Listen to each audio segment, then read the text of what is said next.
नमस्कार दोस्तों, दिग्विजय शर्मा एकेडमी में आपका स्वागत है। आज हम साइंस के एनसीईआरटी क्वेश्चंस करने वाले हैं। आज हम जो क्वेश्चंस करेंगे उसमें हम क्लास 9 के वर्क और एनर्जी चैप्टर को कवर करेंगे। ठीक है, तो स्टार्ट करते हैं। पहले हम वर्क डन को समझते हैं थोड़ा। तो वर्क डन जो होता है उसको डिफाइन किया जाता है product of F into S cos theta. तो एफ एस कॉस थीटा होता है वर्क डन का फॉर्मूला। यहाँ पर एफ होता है फोर्स, एस होता है डिस्प्लेसमेंट और थीटा होता है फोर्स और डिस्प्लेसमेंट के बीच में एंगल। तो कोई भी हम फोर्स लगाते हैं तो उससे कोई डिस्प्लेसमेंट होता है। डिस्प्लेसमेंट यानी कोई मोशन हो रहा है, किसी ऑब्जेक्ट में हमने फोर्स लगाया तो उसका डिस्प्लेसमेंट होगा, यहाँ से वो क्या है थोड़ा सा आगे पहुंच गया, यहाँ पे पहुंच गया, तो इसके बीच में जो डिफरेंस है वो इसका डिस्प्लेसमेंट हो जाएगा। अब हमने फोर्स लगाया है इधर और डिस्प्लेसमेंट हो रहा है वो भी इसी डायरेक्शन में हो रहा है, तो दोनों के बीच में जो एंगल है वो जीरो हो जाएगा। अगर फोर्स लगाया इधर और डिस्प्लेसमेंट इधर हो रहा है तो 90 डिग्री हो जाएगा। तो ये जो एंगल है दोनों के बीच में वो थीटा हो जाएगा। तो कॉस थीटा की आपको ये ध्यान रखना है, कॉस थीटा की दो वैल्यू आपको ध्यान रखनी है। कॉस 0 जो होता है वो 1 होता है और कॉस 90 होता है वो 0 होता है। तो ये तो कम से कम याद रखना है, कॉस 90 0 होता है। तो अगर दोनों के बीच में एंगल 90 हो जाता है तो क्या है, ये पूरे वर्क डन की वैल्यू 0 हो जाएगी और हमारा वर्क डन क्या है 0 हो जाएगा। ठीक है। अच्छा, वर्क डन की जो यूनिट होती है वो जूल होती है, जिसको कैपिटल जे से रिप्रेजेंट करते हैं। आगे हम एनर्जी और पावर देखते हैं। एनर्जी होती है कैपेसिटी फॉर डूइंग वर्क। ऐसे भी हम नॉर्मल भाषा में भी बोलते हैं आप में कितनी एनर्जी है, तो उससे पता चलता है आप कितने ज्यादा काम कर सकते हैं। तो सिंपल डेफिनेशन है इसकी भी यूनिट जूल होती है। तो क्वेश्चन में हम वर्क डन और एनर्जी को एक दूसरे के रिप्लेसमेंट की तरह देख सकते हैं। किसी क्वेश्चन में वर्क डन दिया होगा, किसी में एनर्जी दिया होगा, दोनों की यूनिट जूल होती है। ठीक है। तो फॉर्म्स ऑफ एनर्जी, एनर्जी के ये फॉर्म होते हैं, एक होता है पोटेंशियल एनर्जी, एक होता है काइनेटिक एनर्जी। पोटेंशियल एनर्जी होता है हाइट से रिलेटेड, जितने ऊंचे हाइट पे होगा कोई ऑब्जेक्ट उसकी उतनी ही ज्यादा पोटेंशियल एनर्जी हो जाएगी। इसीलिए इसका फॉर्मूला mgh होता है। m यानी कि मास, g होता है ग्रेविटेशनल एक्सेलरेशन और h होता है हाइट। ये सब उसकी SI यूनिट में लेंगे। ठीक है। तो इसकी यूनिट जूल में आएगी एनर्जी की। ठीक है। तो हाइट जितनी ज्यादा उतनी ज्यादा ही हमारी पोटेंशियल एनर्जी होगी। और काइनेटिक एनर्जी का होता है मोशन से लेना देना। ठीक है। मोशन यानी कि स्पीड, तो जितनी ज्यादा स्पीड होगी ऑब्जेक्ट की उतनी ज्यादा उसकी काइनेटिक एनर्जी होगी। यहाँ पे भी देखिए m जो है वो कांस्टेंट है, 2 भी कांस्टेंट होता है, तो v पे डिपेंड करती है पूरी काइनेटिक एनर्जी। v यानी कि वेलोसिटी पे डिपेंड करती है और यहाँ पर क्या है h पे डिपेंड करती है पूरी पोटेंशियल एनर्जी। ठीक है। तो हाइट ज्यादा तो पोटेंशियल एनर्जी ज्यादा और अगर स्पीड ज्यादा तो काइनेटिक एनर्जी ज्यादा। अब पावर क्या होता है? पावर होता है रेट ऑफ डूइंग वर्क। किसी काम को आप कितनी जल्दी कर सकते हैं ये पावर पे डिपेंड करता है। ठीक है। पावर की यूनिट वॉट होती है। ठीक है। इसका फॉर्मूला होता है work done per unit time. ठीक है। वर्क डन को टाइम से डिवाइड कर देते हैं तो पावर आ जाता है। ठीक है। तो इसको अगर ऐसे फॉर्मूला देखते हैं तो वर्क डन भी हमारा जूल होता है और टाइम की यूनिट होती है सेकंड, तो जूल पर सेकंड भी इसको कह सकते हैं पावर को। ठीक है।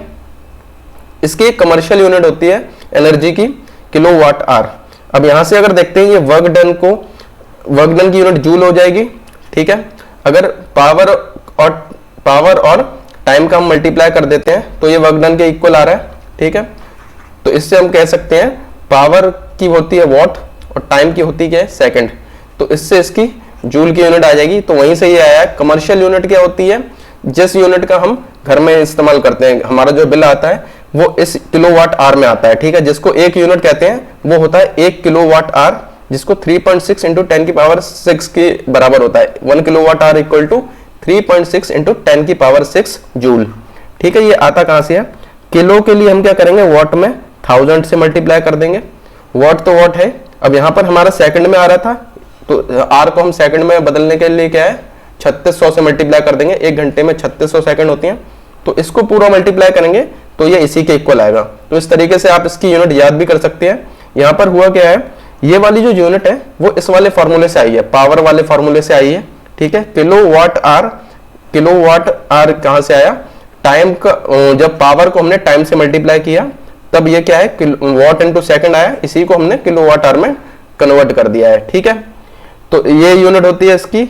आइए क्वेश्चन देखते हैं। तो पहला क्वेश्चन है, A man is carrying the heavy luggage from one platform to the other of a railway station, but still according to the logics of science, his work done is said to be 0. तो यहाँ पर कहा जा रहा है एक कुली है जो भी है, तो एक आदमी लगेज को क्या है सर पे रख के एक स्टेशन से दूसरे स्टेशन तक जा रहा है रेलवे स्टेशन में, ठीक है, एक प्लेटफॉर्म से दूसरे प्लेटफॉर्म तक जा रहा है, लेकिन उसका क्या है वर्क डन साइंस के अकॉर्डिंग क्या है 0 है। तो इसका रीजन बताना है हमें। तो वर्क डन मैंने पहले बताया 0 कब हो सकता है, जब कॉस थीटा जो हमारा है वो 0 आ जाए, यानी कि थीटा क्या होगा 90 डिग्री होगा। तो 90 डिग्री का मतलब होता है परपेंडिकुलर। तो अभी ऑप्शन देखते हैं, force is acting along the direction of displacement of luggage. तो फोर्स और डिस्प्लेसमेंट के बीच में अगर 0 डिग्री होगा तो उसका आंसर पॉजिटिव आएगा, F इंटू एस से आएगा, ठीक है, 0 नहीं होगा। Force is acting perpendicular to the direction of displacement, तो ये करेक्ट आंसर हो जाएगा। फोर्स जो है वो डिस्प्लेसमेंट के साथ क्या है परपेंडिकुलर बना रहा है।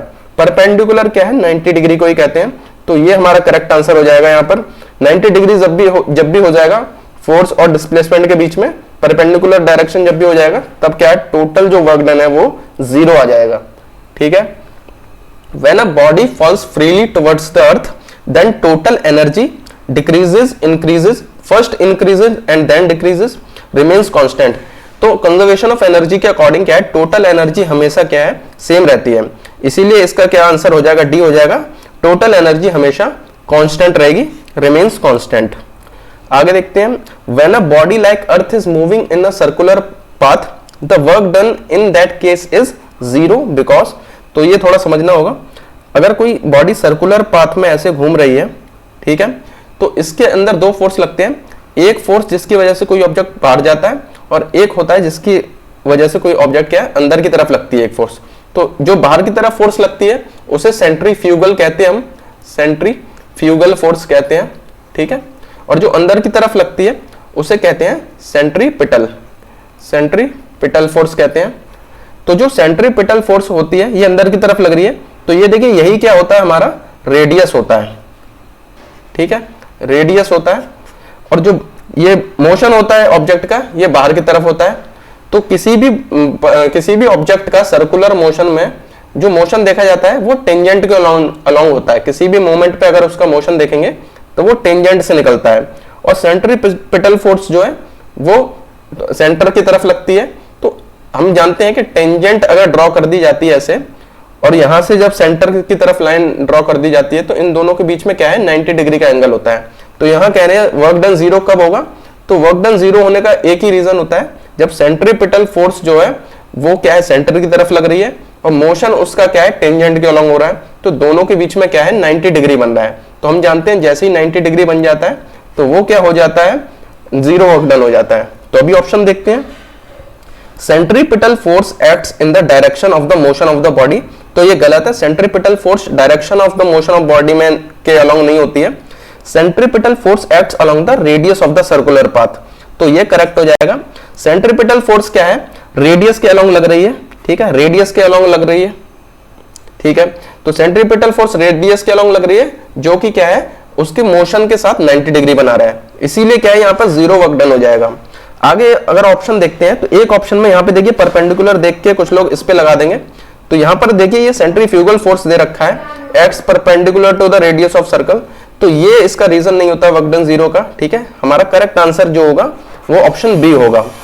अगला क्वेश्चन देखते हैं, a car is accelerated on a level road and attains a velocity 4 times it's initial velocity. In this process the kinetic energy of the car. तो देखिए पहले काइनेटिक एनर्जी हम मान लेते हैं उसकी क्या है हाफ mv² से निकलेगी। पहले की उसकी वेलोसिटी को v मान लेते हैं अगर हम, ठीक है, v1 मान लेते हैं, ठीक है। अभी आगे कह रखा है जो नई काइनेटिक एनर्जी होगी वो क्या होगी। तो यहाँ पर ये कह रखा है जो वेलोसिटी है वो 4 times हो जा रही है। तो नई काइनेटिक एनर्जी हम निकालेंगे तो हाफ m 4v का होल स्क्वायर हो जाएगा यहाँ पर, ठीक है। तो ये हो जाएगा हाफ m 4 का स्क्वायर होता है 16, ठीक है। तो v स्क्वायर हो जाएगा इंटू 4 का स्क्वायर 16 हो जाएगा। तो यहाँ पर क्या है ये पूरा का पूरा हाफ mv², ये तो पुरानी हो गई काइनेटिक एनर्जी, और इंटू 16 हो जाएगा। तो जो नई काइनेटिक एनर्जी हमारी आएगी वो पुरानी का क्या होगा 16 times हो जाएगा, ठीक है। तो इसका ऑप्शन अगर देखते हैं तो ये डी ऑप्शन करेक्ट हो जाएगा, becomes 16 times to that of the initial, ठीक है। तो इनिशियल के 16 times हो जा रही है नई काइनेटिक एनर्जी। आगे क्वेश्चन देखते हैं, the momentum of a bullet of mass 20 grams fired from a gun is 10 kilogram metre पर सेकेंड।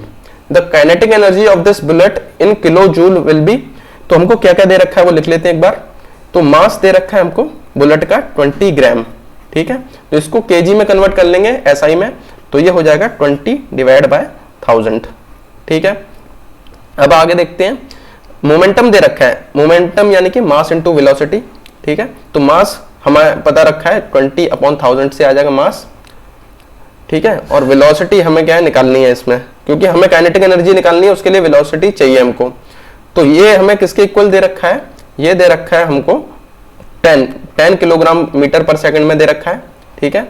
तो ये हमने केजी में कन्वर्ट कर लिया है, और ये जो वेलोसिटी आएगी वो मीटर पर सेकंड में आएगी। तो अभी वेलोसिटी निकालनी है, तो ये 0 से 0 कट जाएगा, ठीक है। अब ये 2 से ये 100 कट जाएगा 50 टाइम्स, तो जो वेलोसिटी आ जाएगी वो यहाँ पर 50 इंटू 10 से 500 आ जाएगी, 500 मीटर पर सेकंड आ जाएगी यहाँ पर, ठीक है। ये आंसर मीटर पर सेकंड में आ जाएगा यहाँ पर वेलोसिटी का। अब हमें काइनेटिक एनर्जी निकालनी है, वो भी किस में निकालनी है, किलो जूल में निकालनी है। तो नॉर्मल जब हम निकालेंगे वो जूल में आती है, तो इसका फॉर्मूला होता है हाफ mv², ठीक है। तो हाफ m की जगह हम यूज कर लेंगे, m हमें 20/1000 से आ जाएगा, ठीक है। और v क्या है हमारा 500 है, तो इसका 500 इंटू 500 इसका स्क्वायर हो जाएगा, ठीक है। अभी यहाँ पर जूल में आएगी, जो भी आएगी वो जूल में आएगी, किलो जूल में निकालनी है, इसीलिए 1000 से और डिवाइड कर देंगे हम। तो अभी सॉल्व करते हैं, ये 1000 से ये 500 2 टाइम्स कट जाएगा, ठीक है। इस वाले 500 से ये 1000 ये 2 टाइम्स कट जाएगा। अब यहाँ पर 20 है, तो 20 का एक 2 ये कटा, एक 2 ये कटा, तो यहाँ पर 4 से कट के ये 5 रह जाएगा। अब यहाँ पे एक 5 रह गया ऊपर और नीचे 2 रह गया, तो 5/2 ये हो जाएगा 2.5। तो ये आंसर आएगा किलो जूल में, क्योंकि हमने 1000 से पहले ही डिवाइड कर दिया था। तो ये काइनेटिक एनर्जी जो आएगी वो किलो जूल में आएगी 2.5। तो हमें किलो जूल में ही पूछा था, तो आंसर बी हो जाएगा 2.5, ठीक है। अगला क्वेश्चन देखते हैं, which one of the following is not the unit of energy. तो इनमें से कौन सी एनर्जी की यूनिट नहीं है। तो ये किलोवाट जो है ये एनर्जी की यूनिट नहीं होती, ये क्या है पावर की यूनिट होती है, ठीक है। अब ये किलोवाट आर ये हमने स्टार्टिंग में पढ़ा था, कमर्शियल यूनिट ऑफ एनर्जी होती है, जो हमारे घर में बिल आता है वो इसी के अकॉर्डिंग आता है। तो इसको यूनिट भी बोलते हैं, कितने यूनिट बिल आया आपका, तो वो किलोवाट आर होता है। तो ये भी क्या है एनर्जी की यूनिट होती है। जूल तो ऐसा यूनिट होती है एनर्जी। और न्यूटन मीटर अगर हम देखते हैं, वर्क डन जो होता है वो क्या है जूल होता है। तो वो क्या होता है फोर्स इंटू डिस्प्लेसमेंट होता है। तो फोर्स का न्यूटन होता है और डिस्प्लेसमेंट का मीटर होता है। तो न्यूटन मीटर भी क्या है, ये भी एनर्जी की ही एक यूनिट होती है। इसीलिए हमारा करेक्ट आंसर पूछा है which is not a unit of energy, तो किलोवाट जो है वो करेक्ट आंसर हो जाएगा। The form of energy possessed by a flying bird is, तो देखिए बर्ड जो फ्लाई कर रही है, तो फ्लाई कर रही है वो क्या है किसी हाइट पे भी होगी, ठीक है। तो इसमें पोटेंशियल एनर्जी हो जाएगी, और क्योंकि वो फ्लाई कर रही है तो वो मोशन में भी है, तो उसके अंदर काइनेटिक एनर्जी भी होगी। इसीलिए इसमें क्या है दोनों होंगी, both kinetic energy and potential energy. Potential energy height की वजह से होती है, काइनेटिक एनर्जी मोशन की वजह से होती है, ठीक है। In the dams water is stored in the high reservoirs and then made to fall down.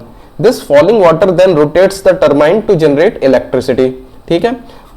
In this energy conversion process can you tell the initial and final energies respectively.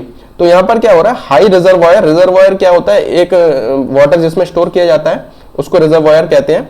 तो वो ऐसे बना होता है, उसको बहुत हाइट में क्या है पानी इकट्ठा कर लेते हैं। उसके बाद क्या है यहाँ से जब बहुत हाइट तक हो जाती है तो उसको एकदम से रिलीज कर देते हैं, जिसकी वजह से क्या है ये टरबाइन पे जाके लग जाता है, ये पंखे घूम जाते हैं टरबाइन के, जिससे क्या है हमारी इलेक्ट्रिसिटी प्रोड्यूस हो जाती है। तो ये पूछ रहे हैं इसमें कौन सी एनर्जी कन्वर्जन हो रहा है। अब ये क्योंकि हाइट पर है, बहुत हाई पर होता है ये, तो हाइट से हमें पता है कौन सी एनर्जी होती है, पोटेंशियल एनर्जी होती है।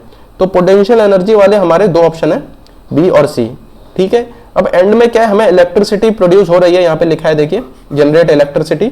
तो पोटेंशियल एनर्जी क्या है इलेक्ट्रिकल एनर्जी में कन्वर्ट होगी, ठीक है। तो सी ऑप्शन करेक्ट हो जाएगा, potential energy and electrical energy. A man of mass 50 kilogram jumps to a height of 1 meter. His potential energy at the highest point is, तो पोटेंशियल एनर्जी का simple formula होता है mgh।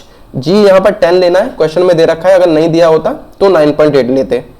50 m की जगह हो जाएगा, किलोग्राम में दे रखा है, g की जगह 10 ले लेंगे और हाइट 1 दे रखा है, तो 50 इंटू 10 ये 500 हो जाएगा। तो 500 जूल आंसर आ जाएगा। सिंपल क्वेश्चन था। The type of energy possessed by a simple pendulum when it is at the mean position. तो पेंडुलम देखिए क्या होता है, ऐसे अगर यहां से फिक्स है ये, तो इसकी अलग अलग पोजीशन होती हैं, कभी ये इधर जाता है, कभी इधर जाता है, और कभी क्या है ये इधर जाता है। तो जब ये इधर होता है, ठीक है, तीन पोजीशन होती है मेन इसकी, ये ऐसे ऐसे घूमता है यहाँ से, ठीक है, ऐसे ऐसे घूमता है। तो जब ये इन पोजीशन पे होता है, इसको एक्सट्रीम कहते हैं, इसको क्या बोलते हैं हम, एक्सट्रीम पोजीशन कहते हैं, ठीक है। और ये बीच की जो पोजीशन होती है इसको मीन पोजीशन कहते हैं। तो जो एक्सट्रीम पोजीशन होती है, ठीक है, तो इसमें क्या ये एंड पे ऐसे जाके रुक जाता है। तो यहां पर क्या होता है, इसकी जो है काइनेटिक एनर्जी जीरो हो जाती है, काइनेटिक एनर्जी जीरो हो जाती है। क्यों? क्योंकि इसका मोशन रुक चुका है यहाँ पर। तो यहाँ पर काइनेटिक एनर्जी जीरो होती है एक्सट्रीम पे, और पोटेंशियल एनर्जी क्या होती है, वो मैक्सिमम होती है। इसी तरह इस पे भी ये सेम होगी। और मीन पे क्या होता है, मीन पे इसका उल्टा होता है। यहाँ पर क्या है, सबसे ज्यादा स्पीड इसकी मीन पोजीशन पे होती है, इसीलिए इसकी काइनेटिक एनर्जी यहाँ पर मैक्सिमम होती है, और यहाँ पर पोटेंशियल एनर्जी इसकी जीरो होती है। अब ये क्योंकि आइडियल माना जाता है तब ये केस आता है, ठीक है, रियल में ऐसा नहीं होता है, लेकिन हमें आइडियल केस मान के चलना है। तो आपको यही ध्यान रखना है, एक्सट्रीम पर काइनेटिक एनर्जी जीरो और पोटेंशियल एनर्जी मैक्सिमम, और जो मीन पोजीशन है यहाँ पर काइनेटिक एनर्जी मैक्सिमम और पोटेंशियल एनर्जी जो होगी वो जीरो होगी। अब यहाँ पर पूछा गया है मीन पे, तो मीन पर क्या है, पोटेंशियल एनर्जी जीरो है, खाली काइनेटिक एनर्जी होगी। तो यहाँ पर क्या है, ए ऑप्शन करेक्ट हो जाएगा, काइनेटिक एनर्जी। तो मीन पोजीशन पे क्या होगा हमारा, खाली काइनेटिक एनर्जी होगी। अगला क्वेश्चन देखते हैं। Two objects of masses 1 × 10⁻³ kg and 4 × 10⁻³ kg have equal momentum, what is the ratio of their kinetic energy. तो दोनों के मोमेंटम हमको इक्वल दे रखे हैं, तो ये मान लेंगे m1 v1 = m2 v2, ठीक है। तो m1 दे रखा है कितना, 1 × 10⁻³ v1 पता नहीं हमें, ठीक है, और m2 क्या दे रखा है, 4 × 10⁻³ और v2 भी नहीं पता है हमें, ठीक है। तो हमें क्या निकालना है, दोनों की काइनेटिक एनर्जी के रेशियो निकालने हैं। तो यहाँ पर 10⁻³ से ये 10⁻³ कट जाएगा, v1/v2 का जो रेशियो हो जाएगा वो हो जाएगा 4/1, ठीक है। ये v2 इधर आ जाएगा और 4 के नीचे कुछ नहीं है तो 1 हो जाएगा, ठीक है, ये आ गया एक, ठीक है। अब हमको निकालना क्या है, दोनों के काइनेटिक एनर्जी के रेशियो। तो पहले का काइनेटिक एनर्जी हो जाएगी हाफ m1 × v1 का square divide by half m2, ठीक है, m2 × v2 का स्क्वायर, ठीक है। तो ये हाफ से हाफ कट जाएगा। अब m1 कितना दे रखा है हमको, m1 है 10⁻³ और m2 क्या है, वो हो जाएगा 4 × 10⁻³, ठीक है।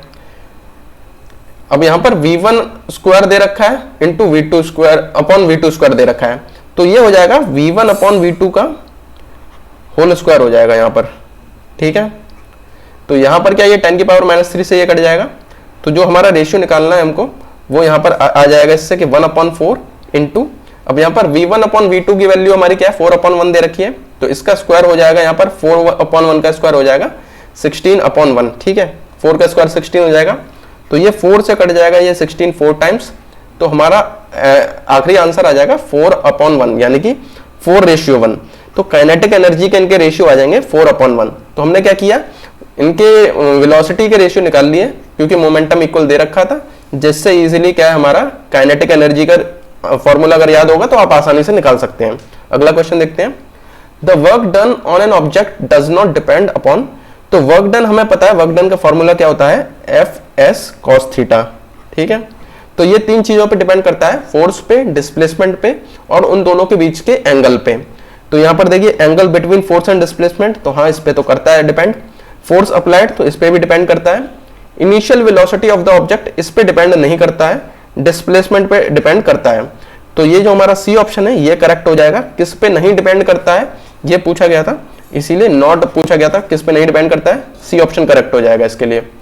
N iron sphere of mass 10 kg has the same diameter as an aluminium sphere of mass 3.5 kg. Both spare are dropped simultaneously from a tower. When they are 10 meter above the ground, they have same. तो दो spare हैं, ठीक है, जिनका मास दे रखा है 10 kg और 3.5 kg, अलग अलग मास दे रखा है।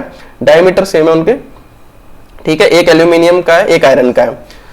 Both sphere are dropped simultaneously, तो दोनों को क्या है एक साथ गिराया जा रहा है, ठीक है।